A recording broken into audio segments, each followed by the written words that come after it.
नमस्कार। अगर किसी का बिजनेस बढ़ रहा है तो क्या उसके साथ साथ फाइनेंशियल रिकॉर्ड्स की उलझनें भी बढ़ रही हैं? अगर जवाब हाँ है तो आज हम एक ऐसे पावरफुल टूल के बारे में बात करने वाले हैं जो इस सारे केओस को क्लैरिटी में बदल सकता है, और वो है स्पेशल पर्पस जर्नल्स। देखिए, ये कहानी तो बहुत आम है। जैसे जैसे ऑर्डर्स बढ़ते हैं, कस्टमर्स बढ़ते हैं, वैसे वैसे कागजी काम का पहाड़ भी खड़ा होने लगता है और देखते ही देखते फाइनेंशियल रिकॉर्ड्स को संभालना एक बहुत बड़ा चैलेंज बन जाता है। अगर ये सब कुछ सुना सुना सा लग रहा है तो मतलब हम बिल्कुल सही टॉपिक पर बात कर रहे हैं। असली प्रॉब्लम यहीं से शुरू होती है, जब हर सेल, हर परचेज, हर कैश पेमेंट और हर रिसीट एक ही किताब में जाने लगती है तो वो बहुत जल्दी मेसी हो जाती है। इसमें वक्त भी बहुत लगता है, गलतियों के चांसेस बढ़ जाते हैं और बिजनेस की फाइनेंशियल हेल्थ की एक क्लियर पिक्चर मिलना लगभग नामुमकिन हो जाता है। ठीक है, तो सबसे पहले चलिए इस प्रॉब्लम को थोड़ा और करीब से समझते हैं। जब एक बिजनेस ग्रो करता है तो असल में गड़बड़ कहाँ होती है? इस प्रॉब्लम को समझना हमें उस शानदार सॉल्यूशन को अप्रिशिएट करने में मदद करेगा जिसकी बात हम आगे करने वाले हैं। बिल्कुल यही होता है जब एक बढ़ता हुआ बिजनेस सिर्फ एक जनरल जर्नल इस्तेमाल करता है। ये बिल्कुल वैसा ही है जैसे सब कुछ एक ही दराज में फेंकते जाना। अब जब कुछ ढूंढना हो तो वो मिलता नहीं, और ये पता लगाना तो और भी मुश्किल है कि बिजनेस में असल में चल क्या रहा है। ये तो फाइनेंशियल केओस को बुलावा देने जैसा है। तो इस बढ़ती हुई गड़बड़ी का जवाब क्या है? किस्मत से अकाउंटिंग के पास एक बहुत ही सिंपल लेकिन पावरफुल सॉल्यूशन है जो सब कुछ बदल देता है। आइए जानते हैं कि स्पेशल जर्नल्स कैसे चीज़ों को वापस पटरी पर लाते हैं। और यहीं पर स्पेशल पर्पस जर्नल्स की एंट्री होती है। इन्हें सब्सिडियरी बुक्स या डे बुक्स भी कहा जाता है। आइडिया ये है कि सब कुछ एक ही किताब में डालने के बजाय हम ट्रांजैक्शंस को उनके नेचर के हिसाब से अलग अलग स्पेशल जर्नल्स में बांट देते हैं। ऐसा करते ही सिस्टम में ऑर्डर, एफिशिएंसी और एक्यूरेसी आ जाती है। ये हैं हमारे अकाउंटिंग सिस्टम के मेन पिलर्स। कैश बुक सारे कैश ट्रांजैक्शंस को संभालती है। परचेज बुक उधार पर की गई खरीदारी का हिसाब रखती है, और सेल्स बुक उधार पर हुई बिक्री का। और जो कुछ भी इन कैटेगरीज में फिट नहीं होता वो जाता है जर्नल प्रॉपर में। है ना एकदम ऑर्गेनाइज सिस्टम? इस कॉन्सेप्ट को समझने का ये सबसे अच्छा तरीका है। हर दराज या जर्नल का एक खास मकसद होता है। इससे ना सिर्फ जानकारी ढूंढना आसान होता है बल्कि अकाउंटिंग का काम अलग अलग लोगों में बांटा भी जा सकता है। काम का बंटवारा होने से चीजें और भी ज्यादा क्लियर हो जाती हैं। अब इन सभी स्पेशल जर्नल्स में से एक है जो सबसे ज्यादा जरूरी है, द कैश बुक। इसे किंग कहा जाता है क्योंकि ये हर बिजनेस की लाइफ ब्लड यानी कैश के आने जाने पर नजर रखती है। कैश बुक की सबसे खास बात है इसका ड्यूअल रोल। ये एक जर्नल तो है ही क्योंकि ये ट्रांजैक्शंस को डेट वाइज रिकॉर्ड करती है, लेकिन ये एक लेजर भी है क्योंकि ये कैश और बैंक के लिए फाइनल अकाउंट का काम भी करती है। मतलब एफिशिएंसी का पावर हाउस है ये।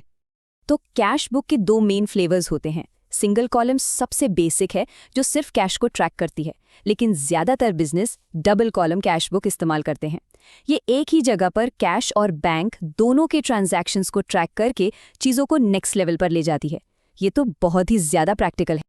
अब ये सवाल बहुत इंटरेस्टिंग है क्योंकि ये डबल कॉलम कैश बुक के एक बहुत इंपॉर्टेंट फीचर को सामने लाता है। जब पैसा बस एक जेब से दूसरी जेब में जा रहा हो, जैसे ऑफिस के इस्तेमाल के लिए बैंक से कैश निकालना, तो हम उसे रिकॉर्ड कैसे करते हैं? इसका जवाब है कॉन्ट्रा एंट्री। यहाँ की पॉइंट ये है कि ट्रांजैक्शन के दोनों हिस्से, बैंक से पैसा निकलना और कैश में आना, कैश बुक के अंदर ही रिकॉर्ड हो जाते हैं। हम लेजर फोलियो कॉलम में सी लेटर से इसे मार्क कर देते हैं। ये सी बताता है कि इसकी कोई एक्सटर्नल लेजर पोस्टिंग नहीं करनी है। ये एक सेल्फ कंटेन्ड सिस्टम है जो बहुत ही एफिशिएंट है। ठीक है, तो हमने बड़े कैश और बैंक ट्रांजैक्शंस को तो हैंडल कर लिया, लेकिन उन सभी छोटे मोटे खर्चों का क्या, जैसे एक कप कॉफी या पोस्टेड स्टैम्प्स? ये सिस्टम उन्हें स्मार्टली कैसे मैनेज करता है? आइए देखते हैं। जरा सोचिए, हर बार जब किसी को टैक्सी फेयर या स्टेशनरी के लिए छोटी मोटी रकम चाहिए तो क्या मैं कैशियर को परेशान करना और मेन कैश बुक में एक पूरी एंट्री करना प्रैक्टिकल है? बिल्कुल नहीं। यहीं पर पेटी कैश सिस्टम काम आता है। इसे कंट्रोल करने के लिए जो सिस्टम इस्तेमाल होता है उसे कहते हैं इम्प्रेस सिस्टम। ये बहुत सिंपल लेकिन सुपर इफेक्टिव है। एक जूनियर कैशियर को एक फिक्स्ड अमाउंट, मान लीजिए 2000 रुपये दिए जाते हैं। वो उसमें से छोटे मोटे पेमेंट्स करता है और जब पैसे कम हो जाते हैं तो वो अपनी सारी रसीदें जमा करता है और उसे उतने ही पैसे वापस दे दिए जाते हैं जितने उसने खर्च किए। इससे उसका फ्लोट वापस 2000 रुपए पर आ जाता है। पेटी कैश बुक का असली जादू इसके कॉलम्स में है। हर पेमेंट को सिर्फ टोटल अमाउंट में ही नहीं बल्कि खर्चे की कैटेगरी के हिसाब से भी रिकॉर्ड किया जाता है। महीने के आखिर में बस हर कॉलम का टोटल करना होता है और हमारे पास लेजर में पोस्ट करने के लिए एक नीट समरी तैयार हो जाती है। इससे बहुत सारा वक्त बचता है और एनालिसिस भी आसान हो जाता है। अभी तक हमने कैश पर फोकस किया है, लेकिन ज्यादातर बिजनेस तो उधार पर भी चलते हैं। तो चलिए अब फटाफट उन जर्नल्स पर भी एक नजर डालते हैं जो इन नॉन कैश ट्रांजैक्शंस को संभालते हैं।